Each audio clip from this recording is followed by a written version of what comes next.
How to turn off community recommendations on Reddit. In this quick tutorial, I'll show you how to disable Reddit suggestions step by step. First, open the Reddit app on your phone and make sure you're signed in to your account.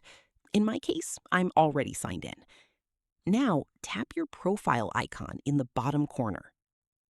Then, tap on the three line dots in the top right corner and tap on Settings.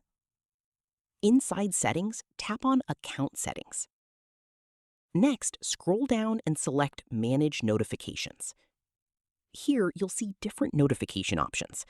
Scroll down until you find Community Recommendations.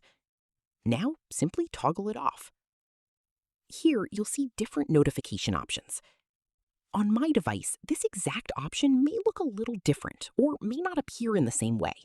Reddit sometimes changes the layout or shows slightly different names. In my case, I can see an option like Suggested Communities for your posts instead, so I'll tap on it. A menu will appear, and I'll simply turn all off.